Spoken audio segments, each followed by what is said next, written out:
لو سمحتي يا متمازيل، هاي منيو ثمار البحر. أول مرة يخلوني أوقع معاهدة. يلا قول وكلتك نفسي. سام طال عمرك. لك هيدي السيد المعاهدة، امضي خلصني. ثمار البحر يا ضفدع المجاري. مشاهدينا، صار واضح انه حلقتنا عن التطبيع، بس رح نحكي عنه من زاوية مختلفة. بس قبل ما نبلش ما تنسوا لايك شير واشتركوا بالقناة، ومش غلط تجيبوا رفقاتكم يحضروا معكم الحلقة. ويلا نبلش. السلام عليكم مشاهدينا، محمد علي اسمي، واهلا وسهلا فيكم بحلقه جديده من برنامجكم مش غلط. بدايه بحب رحب بعوده فراس على استديوهات مش غلط. اهلا وسهلا فراس، كيفك؟ يا حبيب القلب.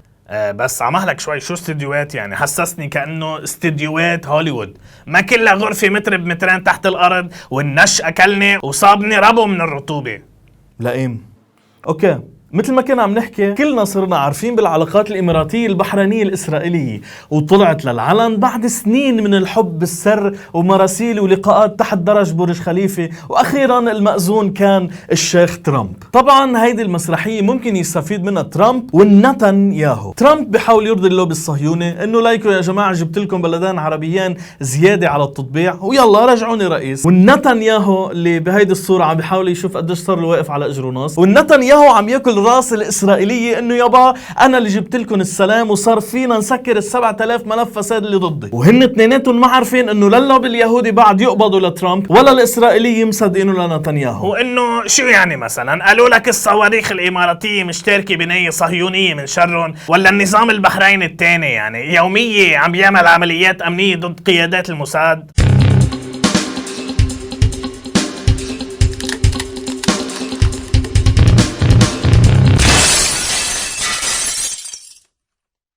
تطبيع هالجماعة مفروغ منه، ونحن هلأ ناطرين السعودية تحذي حذو جيرانها، يعني تعمل مثلهم. بس اللي كنا دايما ما نستوعبه انه كيف ممكن هالأنظمة تسوق لشعوبها هيك فكرة انه الواحد بحارب المقاومة، بحاصر غزة، بيجزر باليمن، بينشر الإرهاب وداعش، بس خيانة القضية الفلسطينية والله كبيرة هيدي. كيف بدهم يقنعوا شعوبهم فيها؟ ما هي الشماعة اللي كانوا دايما يحرضوا شعوبهم على إيران ومعاداة حركات المقاومة، وانه يابا إيران وإسرائيل أصحاب تحت الطاولة وذراع إيران وهالخرطة البلطامة، خصوصا انه بيدعوا انهم شعوب متدينة، وهيدي اولى القبلتين. طب ليك شو؟ ما اشتقت لفقرة توب 4؟ محضر شي يعني؟ لو سمحت ما عادش تسألني هالسؤال. وهلأ مشاهدينا بنبقى مع فقرة توب 4. اديني الفتوى بسرعة، اديني الفتوى بسرعة، اديني الفتوى بسرعة.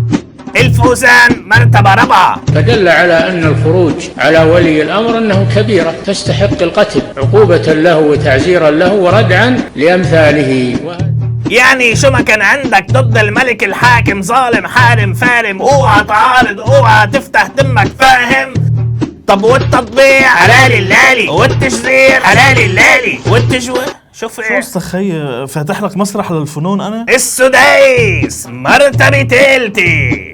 ومات ودرعه مرهونة عند يهودي، وعامل يهود خيبر على الشطر مما يخرج من زروعهم وثمارهم، وأحسن إلى جاره اليهودي مما كان سببا في إسلامه. معلش يعني نعمل علاقات مع اليهود؟ يا شيخ، اليهود اللي عمل علاقة معهم النبي ما كانوش محاربين، وبس حاربوا هدم قلعتهم عليهم. حرب معلنة إسرائيلية وخطتها التوسعية من النيل للفرات، هيدي بنعمل معها علاقات. كمل خي. بالمرتبة الثانية مفتي السعودية. إنه كان يساعد الرافضة عندما كانوا يدعون أنهم يحاربون إسرائيل معتقدا أنهم على حق. أنت إذا كان قصد هذا عن جهل منه لعل الله يمنع بالتوبة النصوح، وإذا الحقيقة خطير مساعدة الرافضة على المسلمين ما يجوز، لأن معاونة غير الموسى على المسلمين من نواقض الإسلام. شو قال؟ بعتقد قال ما بيجوز تساعد الرافضة على قتال المسلمين. بس الإسرائيلية مش مسلمين. بالمرتبة الأولى وسيم يوسف. إسرائيل لم تمزق العراق ولم تحرق العراق. إسرائيل لم تلقي البراميل المتفجرة في سوريا على أبناء سوريا. إسرائيل لم تحرض على مصر على أهل مصر ولم تخرج أبناء مصر لقتل أبناء مصر. وإسرائيل لم تجعل لبنان طوائف دينية تمزقت من أجل ذلك.